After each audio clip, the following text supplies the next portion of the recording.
नमस्कार मित्रो, आज आहे 27 जानेवारी 2026 आणि वार आहे मंगळवार। मित्रांनो बघा, गेल्या आठवड्यापासून आपण बघतोय की कापूस बाजार भावामध्ये जी मंदी आलेली आहे किंवा कमी होताना आपल्याला दिसत आहे।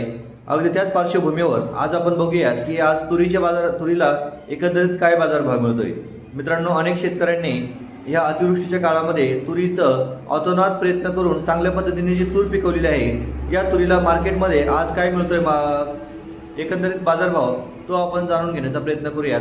जे मार्केट आहे तुरीचे ते आपण नाव आणि ते बाजारभाव जाणून घेऊयात। मित्रांनो, तत्पूर्वी जर नवीन असेल तर चॅनल फॉलो करून घ्या आणि तूर उत्पादक शेतकऱ्यांपर्यंत हा व्हिडिओ नक्की शेअर करा। मित्रांनो बघा, वडवणीमध्ये 7,576 रुपये प्रति क्विंटल तुरीला बाजारभाव मिळाला। सिल्लोडमध्ये 7,200 रुपये प्रति क्विंटल मिळाला। देवणीमध्ये 8,340 रुपये प्रति क्विंटल मिळाला। हदगावमध्ये 7,800 रुपये प्रति क्विंटल मिळाला।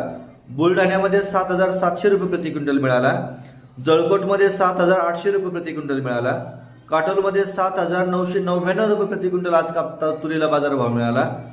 निफाडमध्ये 6,000 रुपये प्रति क्विंटल बाजारभाव मिळाला। जळगावमध्ये 8,200 रुपये प्रति क्विंटल मिळाला।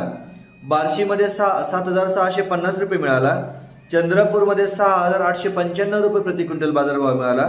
राहुरी बांबोरीमध्ये 7,560 रुपये बाजारभाव मिळाला आणि पैठणमध्ये 7,500 रुपये प्रति क्विंटल आज तुरीला बाजारभाव मिळतोय।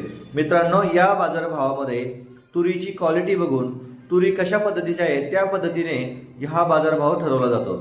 नक्कीच मित्रांनो, पुढील बाजारभावासोबत आपण भेटूयात पुढील व्हिडिओमध्ये। धन्यवाद।